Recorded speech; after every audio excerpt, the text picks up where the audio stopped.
नमस्कार साथियों।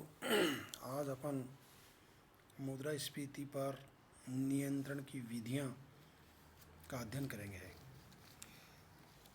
मुद्रास्फीति पर नियंत्रण की विधियों का अध्ययन करेंगे। यानी कि देखिए, विकसित और विकासशील देश में, यानी कि विकसित और विकासशील देशों में मुद्रास्फीति को नियंत्रित करने के लिए कई प्रकार के उपाय काम में लिए जाते हैं।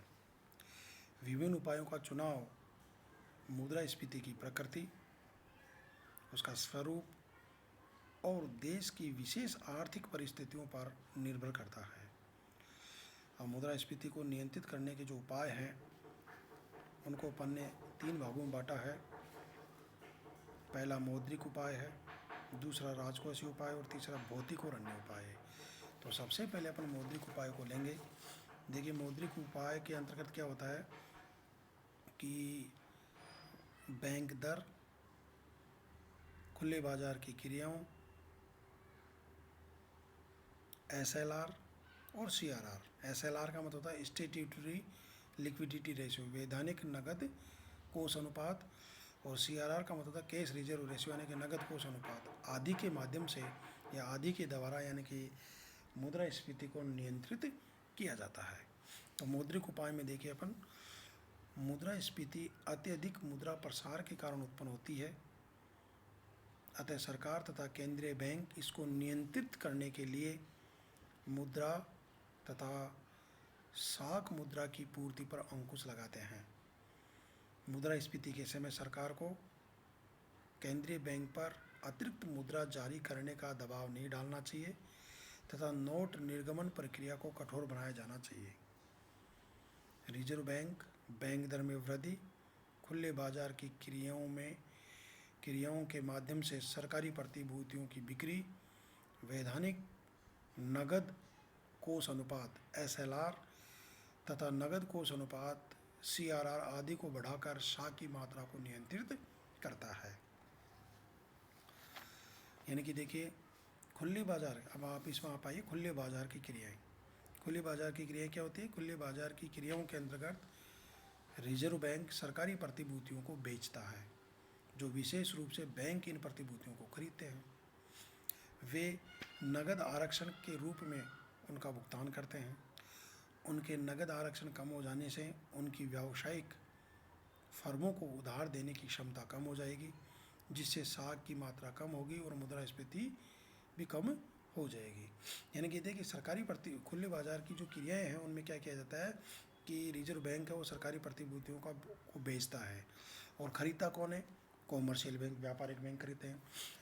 तो इससे क्या होगा कि व्यापारिक बैंक जब प्रतिभूतियों को, सरकारी प्रतिभूतियों को खरीदेंगे तो उनका अधिकांश पैसा सरकारी प्रतिभूतियों को खरीदने में चला जाएगा, और उनके पास जनता को लोन या उधार देने के लिए पैसा कम रहेगा। ऐसी स्थिति में क्या होगा कि जनता के पास पैसा कम आएगा और साख की मात्रा बाज़ार में या पब्लिक में साख की मात्रा में कमी आएगी, जिससे क्या होगा कि मुद्रास्फीति पर नियंत्रण होगा या मुद्रास्फीति भी कम हो जाएगी। अब आप आइए एसएलआर। एसएलआर क्या होता है? ये होता है स्टैट्यूटरी लिक्विडिटी रेशो, वैधानिक नगद कोष अनुपात। वैधानिक नगद कोष अनुपात क्या होता है कि इसके अंतर्गत व्यापारिक बैंकों को अपनी शुद्ध मांग व अवधि जमाओं का एक न्यूनतम अनुपात तरल परिसंपत्तियों के रूप में अपने पास रखना होता है। ये तो एसएलआर है। एक सीआरआर होता है, ये होता है कैश रिजर्व रेशो, यानी कि नगद कोष अनुपात। ये क्या होता है? सीआरआर क्या होता है कि भारतीय रिजर्व बैंक के अधिनियम 1934 के अनुच्छेद 42 फर्स्ट के अनुसार, यानी कि सभी व्यापारिक बैंकों को अपनी मांग व अवधि जमाओं का एक निश्चित प्रतिशत रिजर्व बैंक के पास रखना होता है। इसे सीआरआर के नाम से जाना जाता है। यानी कि जब साख को नियंत्रित करना होता है, अर्थात मुद्रास्फीति पर नियंत्रण करना होता है, तो रिजर्व बैंक क्या करता है कि एसएलआर और सीआरआर इनको बढ़ा देता है, इनकी दर को बढ़ा देता है।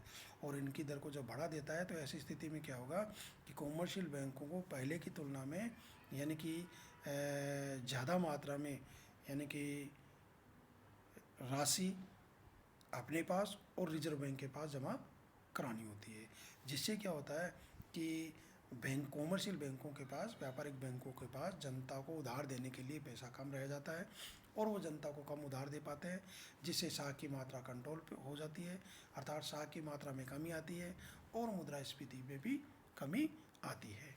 ये थे आपके मौद्रिक उपाय। अब आप आइए राजकोषीय उपाय, यानी कि मुद्रास्फीति को नियंत्रित करने के लिए राजकोषीय उपाय। सबसे पहले राजकोषीय उपाय में आप कर संबंधी उपाय देखिए आप, यानी कि परोक्ष करों में कमी कर और प्रत्यक्ष करों में वृद्धि करके सरकार मुद्रास्फीति को नियंत्रित कर सकती है। परोक्ष करों में कमी कर और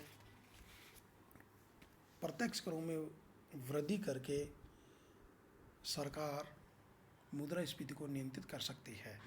अब परोक्ष कर जैसे सीमा शुल्क है, बिक्री कर है, उत्पादन शुल्क है, ये सारे परोक्ष कर में आते हैं। और प्रत्यक्ष कर में आयकर आता है, तो आयकर में वृद्धि करके सरकार मुद्रास्फीति को नियंत्रित कर सकती है, क्योंकि प्रत्यक्ष करों में वृद्धि करके सरकार व्यय योग्य